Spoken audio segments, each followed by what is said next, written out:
संगमनेरचे एक अजात शत्रू व्यक्तिमत्व स्वर्गीय माधवरावजी पुंड यांची पुण्यतिथी।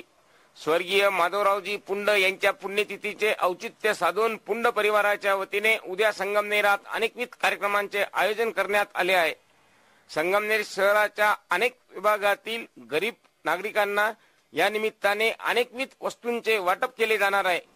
स्वर्गीय माधवरावजी पुंड यांच्या पुण्यतिथीचे औचित्य साधून तयार केलेला हा विशेष वृत्तांत। मृत्यू या तशा अर्थाने अलिखित घटना। जन्माला आलेला प्रत्येक जण या लोकातून जाणार हे त्रिवार सत्य जरी असले तरी जन्म आणि मृत्यू यामध्ये जे अंतर आहे त्या अंतरात त्या मनुष्याने आपले जीवन कशा पद्धतीने व्यतीत केले याला मोठे महत्व आहे। जन्म आणि मृत्यू यामधील अंतरात जे धीरोदत्तपणे कार्यरत राहतात त्यांचे नाव निरंतरपणे अनेकांच्या लक्षात राहते। असेच लक्षात राहणाऱ्या एका नावापैकी स्वर्गीय माधवराव सखाराम पुंड यांचा नामोल्लेख करावा लागेल। माधवरावजी पुंड यांच्या घरची परिस्थिती तशा अर्थाने जेमतेमच। अशाही प्रसंगात आपल्या अंगात असणाऱ्या कष्ट करण्याच्या स्वभावामुळे माधवरावजी पुंड यांनी सुरुवातीच्या काळात संगमनेर शहराच्या प्रत्येक घरोघरी जाऊन वृत्तपत्र वाटण्याचे काम सुरू केले। तोच त्यांचा व्यवसाय मानला गेला। वृत्तपत्र विक्री करीत असताना प्रयत्नांची शर्त कधीच सोडायची नाही हा अंगात असणारा स्वभाव या सर्वांचाच परिणाम संगमनेर पंचायत समितीत त्यांना एक नोकरी मिळाली। एकीकडे नोकरी, दुसरीकडे वृत्तपत्रांचे काम आणि घरची शेती अशा त्रिसूत्रीतून कार्यरत राहताना अनेकदा त्यांची ओढाताण देखील होत असे। सातत्याने होणारी अशी ओढाताण आणि त्यातून त्यांनी एक निर्णय घेतला। वृत्तपत्र विक्रीचा व्यवसाय आपले बंधू स्वर्गीय सहदेवराव पुंड यांच्या ताब्यात दिल्यानंतर माधवराव पुंड हे शांत बसलेच नाही।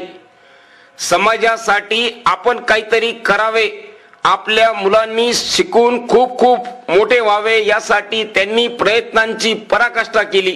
मुलगा अरुण, मुलगी भाग्यश्री व राजश्री यांना विद्या विभूषित करीत असतानाच प्रत्येक गरजूंना मदत करण्याचा त्यांचा स्वभाव त्यांनी प्रयत्नपूर्वक सातत्याने जपला। शेती हा तसा माधवरावांच्या आवडीचा विषय। शेती करताना ती अगदी माफक खर्चात, अत्यंत कमी खर्चात करण्याकडे त्यांचा सातत्याने कल असे। स्वर्गीय माधवराव पुंड यांची शेती परिसरातील अनेकांसाठी कुतूहलाचा विषय ठरली होती। त्यांनी मोठ्या कष्टाने उभारलेली शेती पाहण्यासाठी दूरवरून मंडळी संगमनेरात येत असे। सहकारातील एक दिग्गज नेते, सहकार श्रेष्ठ आदरणीय श्री भाऊसाहेब संतोषजी थोरात यांनी देखील स्वर्गीय माधवराव पुंड यांची शेती पाहिल्यानंतर त्यांच्या पाठीवर शाबासकीची थाप दिली। नोकरी व शेती करताना ईश्वरावरील श्रद्धा माधवराव पुंड यांनी कधीच कमी होऊ दिली नाही। धार्मिक कार्यासाठी दारात आलेल्या प्रत्येक इस्माला त्यांनी कधीच रिकाम्या हाताने पाठवलेले नाही।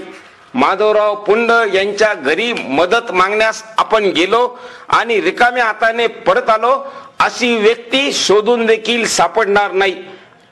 घरात सर्वती सुबलता आलेली असतानाच स्वर्गीय माधवरावजी पुंड यांच्या जीवनात त्यांना खंबीरपणे साथ देणाऱ्या लीलाबाई पुंड यांचे 12 डिसेंबर 2006 रोजी दुःख निधन झाले। अल्पशा आजाराचे निमित्त झाले आणि लीलाबाई पुंड या पुंड परिवाराला सोडून देवाघरी निघून गेल्या।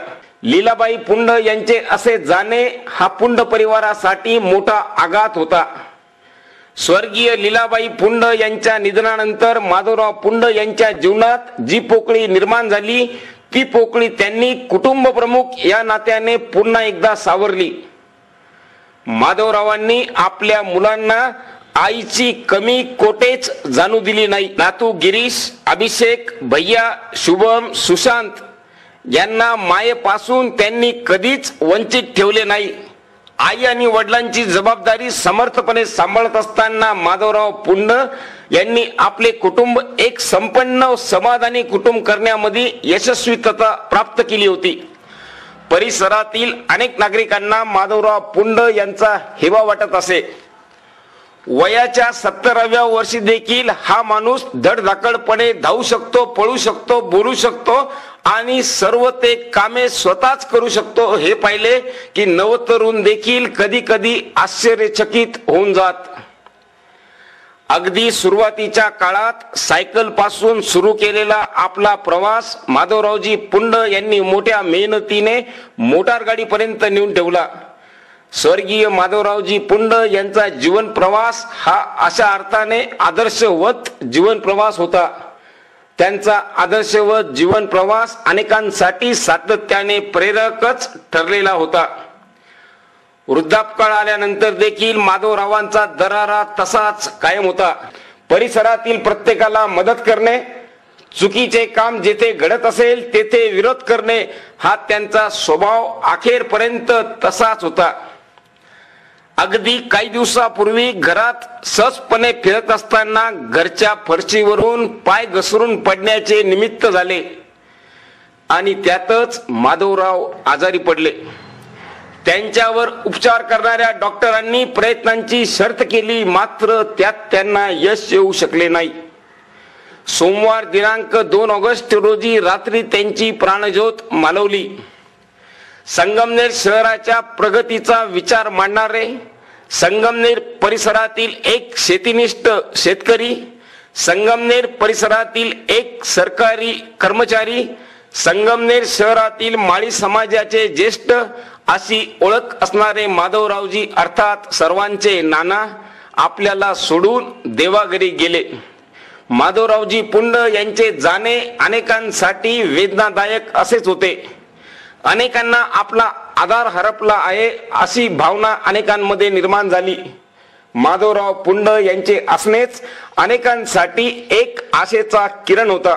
या निमित्ताने अखेर इतकेच म्हणावे लागेल, तुमच्या कर्तृत्व संपन्न जीवनगाथेच्या आठवणी, तुमच्या कर्तृत्व संपन्न जीवनगाथेच्या आठवणी जेव्हा प्रेरक शक्ती बनतात तेव्हा आमची पावले आत्मविश्वासाने पडू लागतात. सदा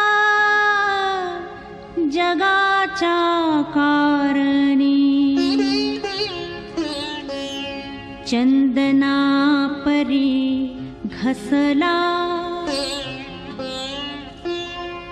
अरे सोतामधी त्याले देव दिसला दिसला.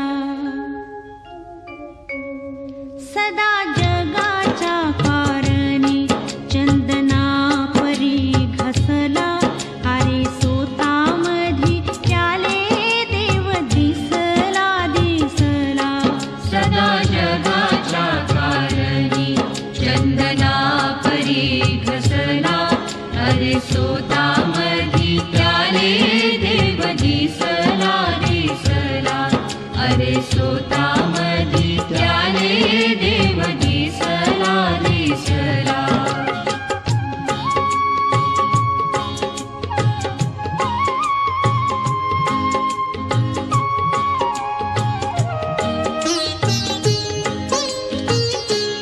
सोता झाला रे दगड भाव टाकीचा सोसला, सोता झाला रे दगड.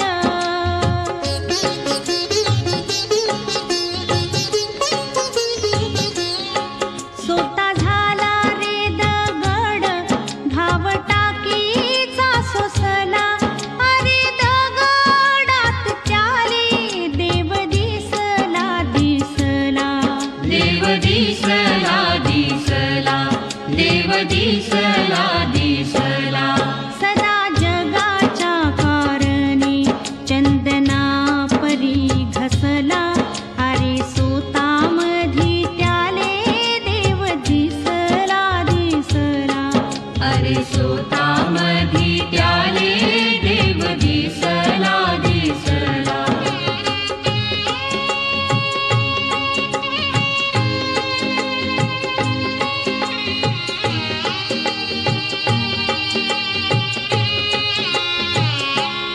डोये मिटले मिटले सोताले बिसरला, डोये मिटले मिटले